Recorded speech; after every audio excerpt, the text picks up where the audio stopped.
How about we do a nice photo engraving of a dragon? I'm going to come right over here real quick. Let me raise my desk up. 1 second here, guys. Just raise that desk up over there. Let's see.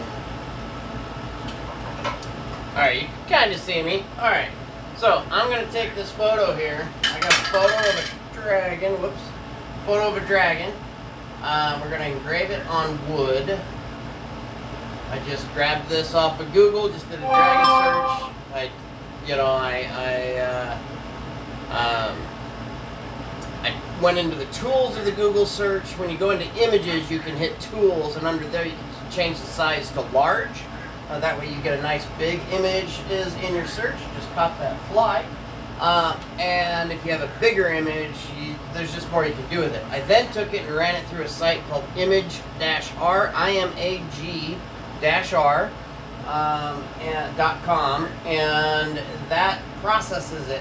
They've got a new process on there that I haven't tried for wood, so I'm going to go ahead and try that one out today. We'll see how it works. I've got a chunk of scrap wood, so let me get this sent over to the laser. Alright, it's sending right now. I'm going to take a preview of it real quick so we can get an idea. Alright, it's going to take about 5 or 6 minutes. Sorry, tripping on the dog there. Okay, now, let me pick up the camera here and switch you around so you can see what I'm doing. Alright, so I've got this scrap piece of wood here. I've put it in line with those sensors, one on each side, and I'm going to go ahead and do... First, lower the bed down. There, you can see it going down there. You just want to make sure that it gets far enough under there that when it comes up, the light beam gets broken by that sheet of wood. So, over here now, menu. We go up to autofocus, and then we hit enter. The bed automatically raises, finds its level, and we're set to go there. Now, we can jog our gantry over, and we can check our level with our block here, and that is just about perfect. Okay, a little bit of wiggle there. If you really want to be technical, you could unscrew the thumb screw here, bring that down, and then just tighten it back up. Now there's no wiggle, you just slide it out. I can adjust this set screw here, this set ring, and bring it up after I do that. I just haven't done it. Focus for most things is a little bit easier to deal with. When you're doing photos, you really want your focus in check. Now I'm going to put this up in this corner here, leave myself a little bit of room. Alright, let me bring up what we're actually going to be engraving so you can see it. First we're going to hit origin. That's where we want that to start. I don't need any magnets or anything because this is, even though it's small, it's not going to get blown around by the air or anything like that. So, here we go. We're going to go to File. First thing says Dragon, and it starts to bring a preview. I know that's the one I want, so I'm going to hit Enter. Let it bring up the preview on the bigger side here.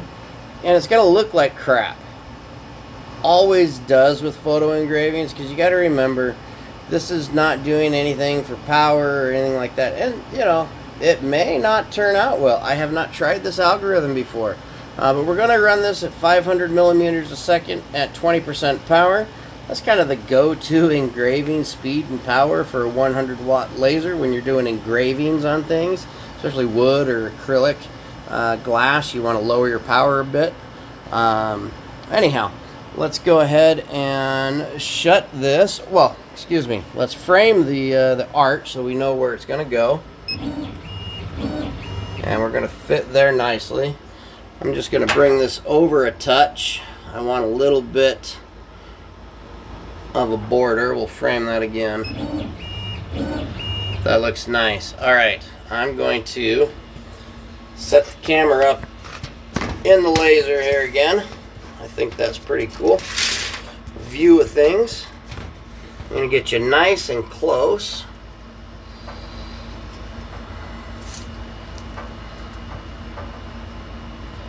Alright, I'm going to shut you in and we're going to start things up and we'll see how it goes.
That's all right.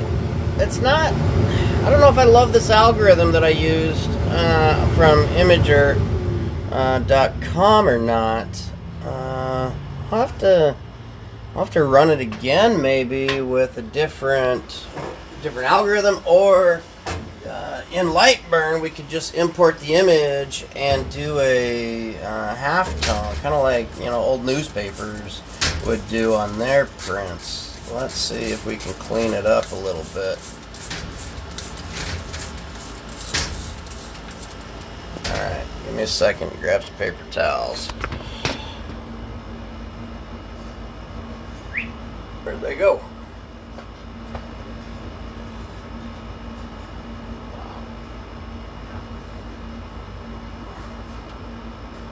Okay, I know I had them over here. Oh, they fell on the floor. That's where they are. Okay. Now I want to try, you know, photos on tile as well. Tile engraves really quite easily because all you're really doing is taking off the ceramic layer when you engrave tile. That being said, I've seen a lot of people where they paint the tile first and then engrave it, and that infuses the paint into the tile underneath the glazing, I believe. And I haven't tried that yet, so I need to try that because I've seen some just beautiful work. A lot of people do it with diode lasers, which is actually quite impressive. Some of the things you can do with a cheap diode laser these days. I mean, for way less money than I spent on this. Now, you're not going to get the speed or the power. You'd have to do multiple runs on absolutely everything, where I'm doing single passes. It's a time thing. That's what it comes down to. Now, that came out not too bad at all once I cleaned it up. What do you think, huh? I like it. I like it a lot. All right. We've got the other side here. What do you say we go back to the computer? By the way, that's the stand we made 2 days ago with the engraving. I didn't fill it in. I was going to, but I had to go back and re-engrave it, and I had filled it in and then took off the masking that was on here. And when I did that, I realized that because we were out of focus, some of our detail didn't come through. Some of the words down here where it says where your light and your imagination meet were not there, as well as some of the rays on the staff were not there. So because I had already removed the paper and because it left a very nice white background and it's very easily legible, I decided not to fill it in. I still could. Just because it's not masked doesn't mean I can't. It just means that I need to, you know, do it, and then it's just a little bit more cleanup. Not impossible. Anyhow, let's switch you back around here. How you doing? All right. I'm going to bring you over with me to the computer. Shoot. Just knocked some things off my desk. Hang on one second. I made these D&D tokens, which I think are just awesome. Where's the camera? There it is. These D&D tokens. These are like monster counters. So, you know, I've got 10 of this size, which are about an inch. I've got 5 of this size, which are 2 inches. And then I've got 3 inches, or excuse me, 2 of the 3 inches, which are pretty nice, and then 1 large. And on the large one, I didn't put a number because there's only 1 of them. So this can also dub, besides a monster counter, this also dubs as a spell circle or a circle of power for D&D, or, you know, any role-playing game, really, where you need lots of monsters and maybe don't have all the miniatures for them. At least that's the way it always goes in my games. Having miniatures, a lot of miniatures, it's costly. Acrylic is a bit cheaper. Anyhow, okay, let's see. I'm going to go back to, let me turn you here so you can see me. I'm going to go ahead and go back to light burn. I think I want to try just bringing the image in as is and run it as a halftone and see what we get out of that. I think that might look pretty good. All right, let's try it. Yeah, let me go grab the image from my downloads.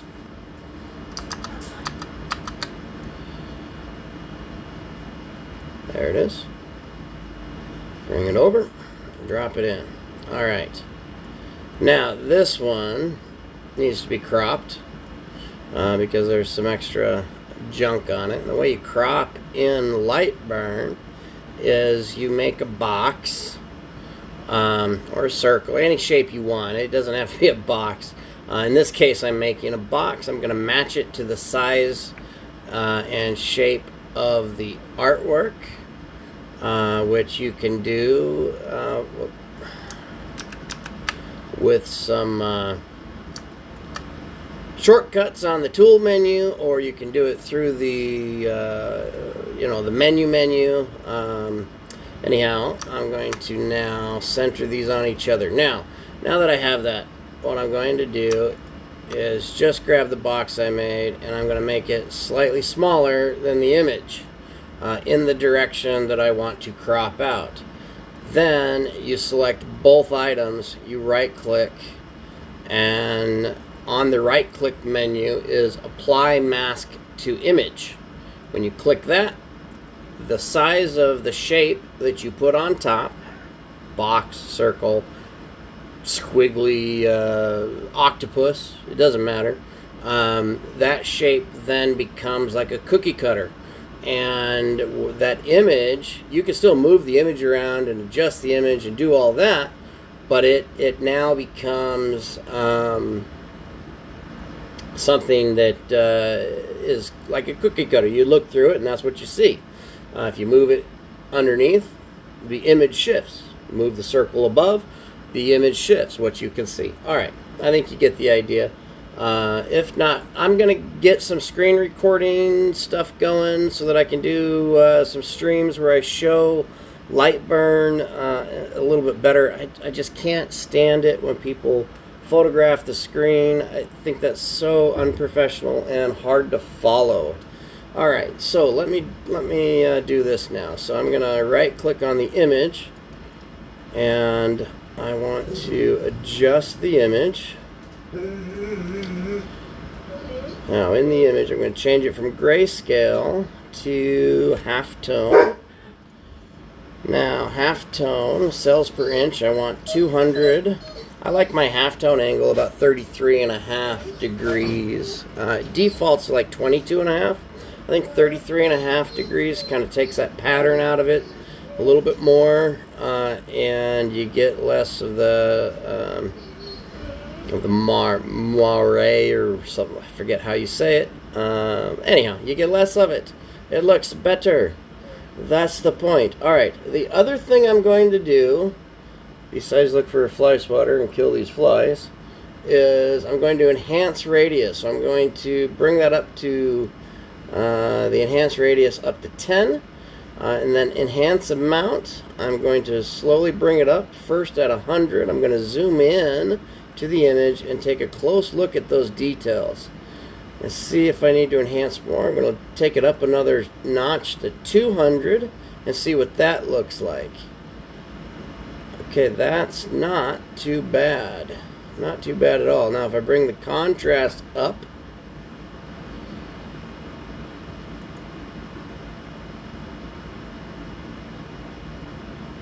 all right, I think that's something we can work with. We say okay. Now I just need to adjust the power. We're going to set the max power. I think it was a little much at 20% for that wood. So we're going to bring it down. Let's try 15%. It's all trial and error at this point. You just do what you want. The resolution of this downloaded is 508 dpi, dots per inch. That's a line interval of 0.050. Let me take a look at what 050 looks like on wood. Now, I did these test patterns. This one is interval scale at 100% power. 100% being the scale is 100%, so it goes 10, 20, 30, 40, all the way up to 100%. This one kind of shows me what it will look like. So if I look at 20% power, now this interval goes only to from 0.3 to 0.1, so we're way too low of an interval. Let's try 0.1. Actually, let's do 0.3. No, that's way too low of a DPI. All right, 0.1 is 250. Let's do 0.08, which is about 320, 318 DPI. Okay, I think 0.08 is going to do us pretty well.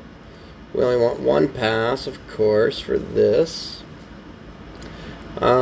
The only time we do multiple passes is when we're doing deep engravings, where we're doing, what am I thinking? The three-dimensional engravings. Do I have an example down here? Oh, I do.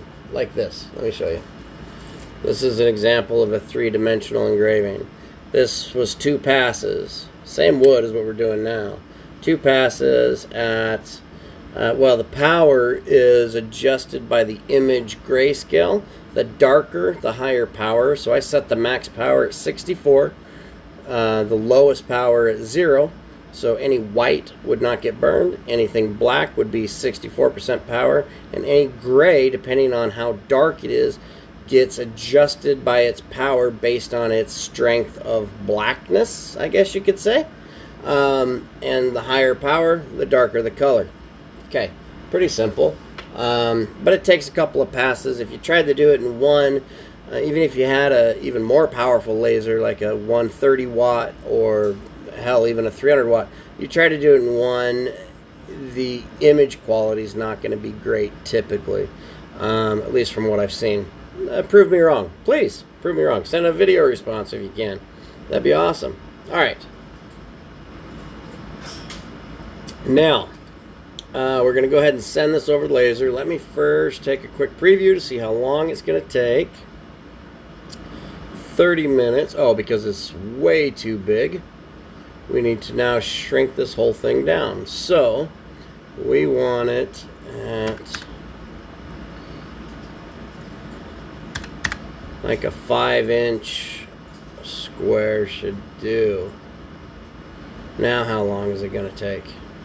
4.5 minutes. Alright, that's the space we have on that block anyways. Is about a 5-inch width. That's what we did prior. That gives us a height of 2.8 inches. Let's send it to the laser.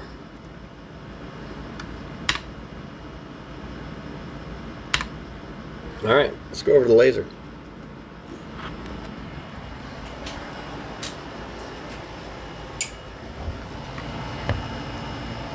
Alright, I'm going to flip this wood over. We're going to just go ahead and engrave it on the back side. Same image. Same idea, just a different algorithm. This is a half-tone algorithm.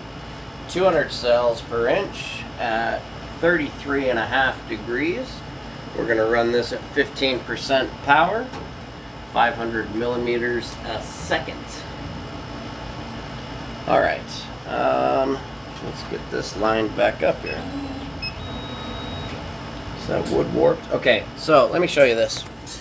We have warped wood because I just got the other side of it super wet when I cleaned it, and it warped. It warped bad. That quick. It warps. It's a damn chip. Alright, so what can we do?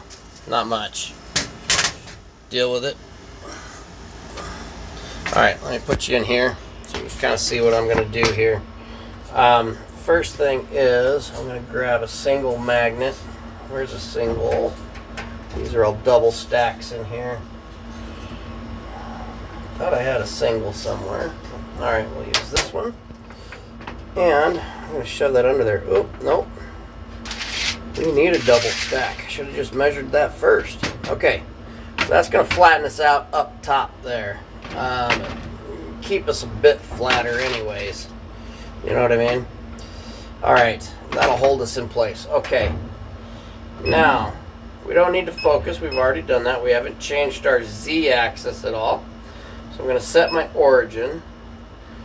I'm going to bring up the new file. Alright, while that's coming up, I'm going to... Well, I can't do anything. I have to wait. I can't move the gantry or anything while this is loading the file. Let me get you. I'm going to get you just as close as I absolutely can this time.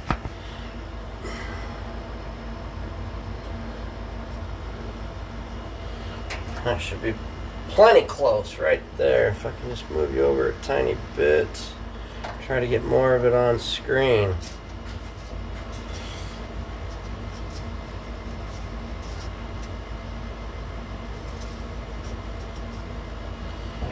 Alright. Oh, good. It's up now. Oh, shoot. I wanted to show you the difference of what this looks like on the preview. Check that out compared to the last one. Completely different, as we can see. I think this one's going to give us a lot more detail in that dragon. Even though we're running at a lower power, we're running at the same speed. So it just shouldn't be as deep of an engraving. Okay, that's really all that we're changing is the depth. I thought it was a little too deep. I still want to see the image, but I just don't want it that deep. Let me frame this out. That looks pretty good to me. Alright. I'm going to close this out, leave you in there, and let her run. This is about another 5 minutes, so hang on.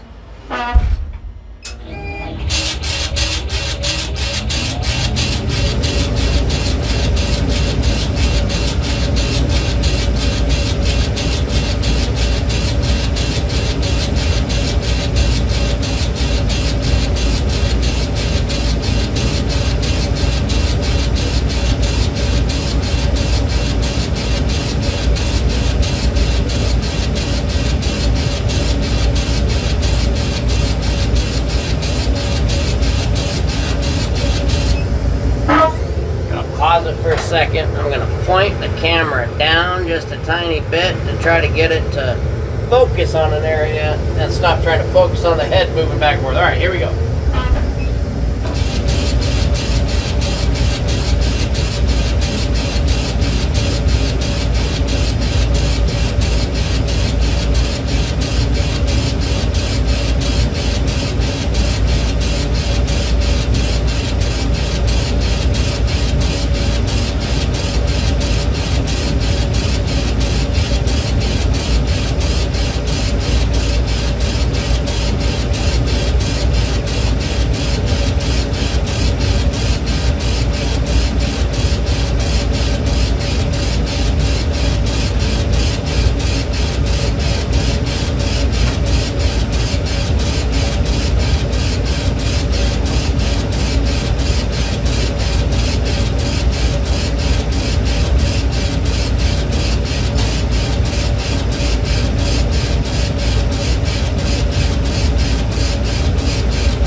What do you think?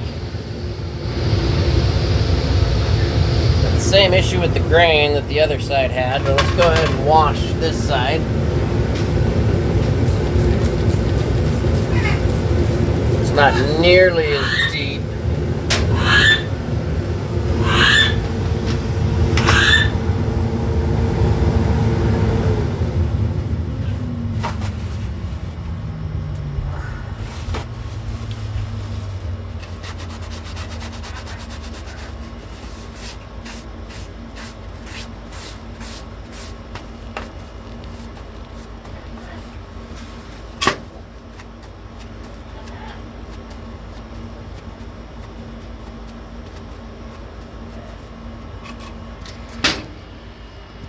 Yeah. You know what, though? I think the halftone worked better. What do you think? There's the Imager one. Yeah, it's pretty good, too. There's the halftone one. I mean, these are engraved in there. We're not just burning the top layer. We're removing it completely. This side we removed quite a bit. You can kind of see when we look at that edge just how deep one pass at 20% power moving at 500 millimeters a second is, compared to this side where we were 5% less power.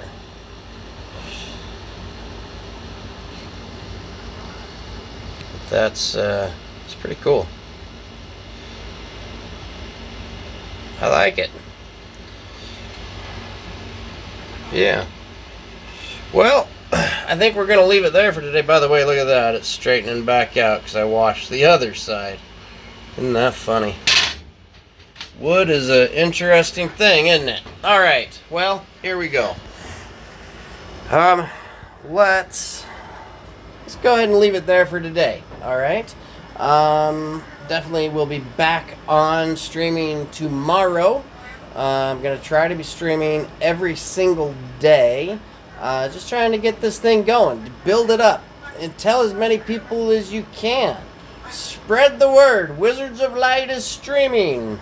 Yeah, do it if you want. If not, I don't care. Don't. I'm doing this for me anyway, so peace.